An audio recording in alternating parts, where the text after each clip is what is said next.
All right, if you're buying a condo, you're going to really want to avoid these floor plans because in real estate, stocks, doesn't matter what it is, your asset's only worth something if somebody actually buys it from you. For example, if you think your unit is worth 500K, or even if the market suggests your unit is worth 500K, if nobody is there willing to buy your unit, then it's either not worth 500K or it's completely worthless. So jumping right into this, I'm going to show you the very first floor plan that I think you shouldn't buy. Or I guess this applies to pretty much any floor plan of any size that looks like this. This is an elbow floor plan or a pie-shaped floor plan. I've seen even worse ones in Toronto where the floor plan literally looks like a piece of pizza. And if you own one of these, my condolences is all I can say. So here we are. This is the elbow-shaped floor plan. As you can see, this one almost looks like a piece of pizza, but it's not completely a piece of pizza. And the reason why these aren't great is, well, number one, you're going to have a bunch of wasted space, right? So, I mean, typically in this floor plan, you would probably have a little bit more space right here. You know, if this was a straight floor plan, you know, it'd probably kind of follow, like the living space would kind of follow a pathway similar to this. It wouldn't curve inwards and get rid of some of the usable floor space right here. And honestly, this one isn't even that bad. I just couldn't find any floor plans out there without putting down some of the available floor plans currently on the MLS, which would get me in trouble with the real estate board. So I had to find this one on Google, and this was the best one that I can find. But I'm going to show you why these suck. So these floor plans typically exist in a building. Sometimes you have an apartment building that's just, it's just a square. It's literally just a block.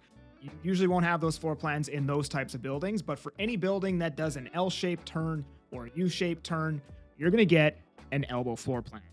These ones right here, these ones right here. So not only are the layouts super weird, there's a lot of, very unfunctional waste of floor space that you are paying for. On top of that, because you're kind of wedged into the corner, you have very little privacy on your balcony. On top of that, it's very difficult to get sun when you're sitting in this spot because the sun, might come over the building over here. And then once it gets over top of the building, there might be some units on top of you if you're not on the top floor. And then you might only get sun for like a little sliver just before it passes over the second part of the building. So not only is the floor plan not that great, kind of sucks to be honest with you, you're not going to get very much sun with these floor plans, and that is a huge deterrent when somebody wants to come buy this unit in the future. Now, like I said, if nobody wants to buy your unit, like you have to think about this, right?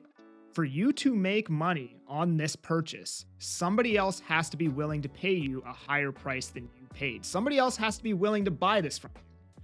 And the only people who are going to buy this from you are people who are either going to live in there or own it as an investment. So, they do sell, people do sell them, but most likely you're probably going to have to drop your pants on the price when you go to sell this thing. So unless you're buying this at a fire sale price, I would say it's a pretty dangerous purchase because for one, in a down market where there's tons of inventory, pretty much no way you're going to be able to sell this thing unless, again, you drop your pants on the price. In a hot market, everything sells. So if you might get lucky and be able to move this thing when the market's really good. Now, just for comparison, I'm going to show you a unit that I would buy. This is a 1-bedroom in a project called Solana. Sold a couple of these myself.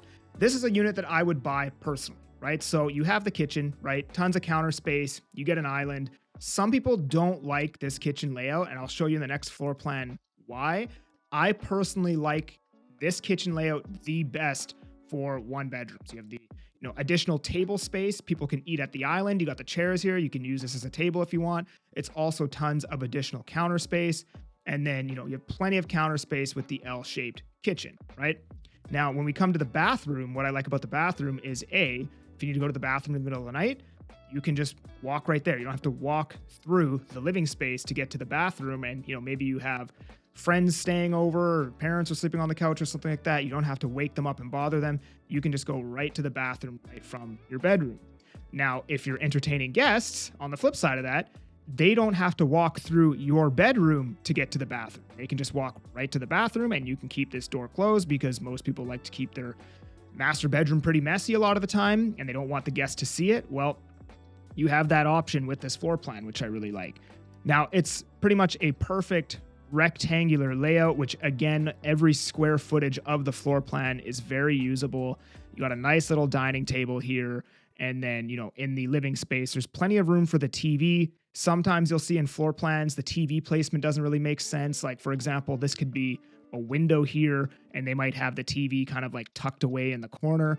I don't like that. I want the TV to make sense, be placed, perfectly in the middle of the wall where I can set up the couch perfectly centered with the TV. So all of that makes sense. The bedroom looks like it has plenty of usable space, and then there's enough space to have a functional, usable closet. And then you have the washer dryer tucked away nicely here. Now, the only thing this maybe doesn't have is a coat closet. It does have it right here, but I guess you could use that as a pantry if you wanted to. So this could be a coat closet or a pantry, unless this is the coat closet, actually. This might be the coat closet. That's what I think this is. So actually you have a coat closet right here, and then I'm assuming this is the pantry. So this floor plan has everything that you would need from a one-bedroom condo. It has its own kitchen living space. It has its own living space, all separate from each other. Everything is nice and compartmentalized, but still very open and very functional. Now, this is the other type of one-bedroom condo that I still like. I still like this floor plan. It really comes down to personal preference. This is, there's a name for it. I just call it the U-shaped kitchen or C-shaped kitchen.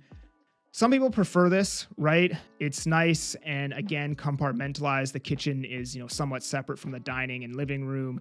Again, you can usually set up some stools here and eat your dinner right at the counter.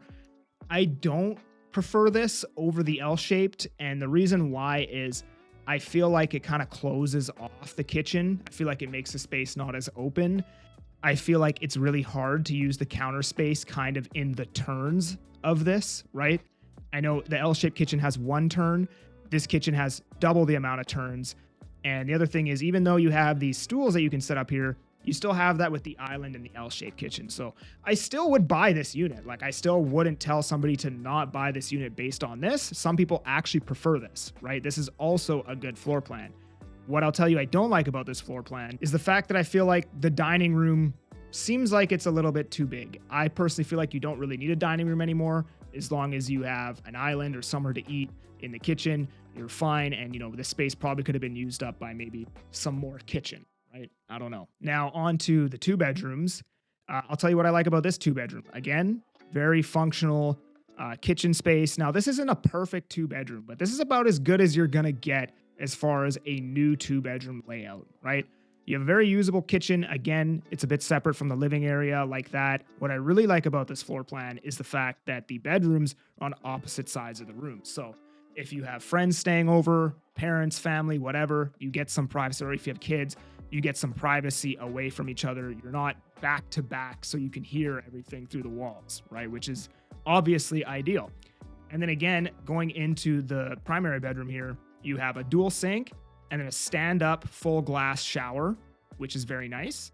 And then you have a bathroom that it's not a second ensuite bathroom. Again, this bathroom is opened up to, the people of the living space when you're entertaining and having friends over. So again, they don't have to actually walk through the bedrooms to go use the washroom, which I really like. A lot of the floor plans you see these days will have like everything kind of squished into one side, and then there'll be like the bedrooms, the bathrooms, and everything else will kind of be squished back to back to back on the other side. This is ideal. You want a perfectly square layout, nearly perfect, right? Perfectly square layout where the bedrooms are separated. There's a bathroom accessible to the living space. The kitchen is nice and open with plenty of counter space. And again, the living area makes sense with the kitchen, with the TV on the wall. You could easily center this with your furniture. And overall, you couldn't ask for more out of your condo floor plan. Now, again, whether you're buying pre-sale or resale, it's super, super important that you think about all these things. You think, if I were living in this condo, what would I want to see from it? How do I live my life on a day-to-day basis in terms of what I do inside of my house? Because chances are, if it's inconvenient to you, it's going to be inconvenient to the buyer that you're going to sell this condo to in the future. And when it comes down to buying specifically condos, you can make a lot of mistakes with detached homes and still do amazing, because the detached home sits on land and it's just someone's going to buy that house, knock it down, build a new one, and at the very least, get paid somewhat of a premium just because somebody needs to use that piece of land. When it comes to condos, if you buy a bad floor plan, you can get caught holding the bag for a very, very, very long time, because if there's no buyer there to buy it from you, then you're not going to be able to sell it without dropping the price to some crazy amount. And even if the price was amazing, there's still a good chance that nobody's going to want that floor plan. People will just be willing to pay higher for a space that they actually enjoy living in. So if it's pre-sale, it's resale, I would advise you pay more money for the better floor plan. It's always worth it to pay a premium for quality, because at the end of the day, how you make money is the buyer pool increasing for your unit while the supply is staying the same or going down. And when that happens, the price will go up. So just buy a unit that appeals to the masses, that appeals to everybody. Think about the type of buyer that's going to be buying there. Do they have kids?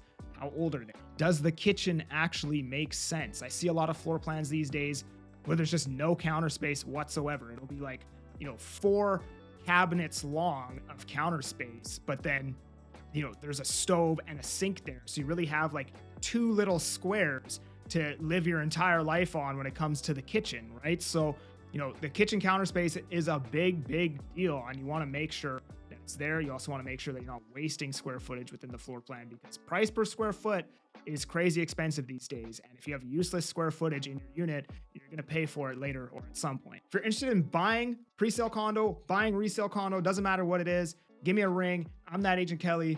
I'm making moves to move you.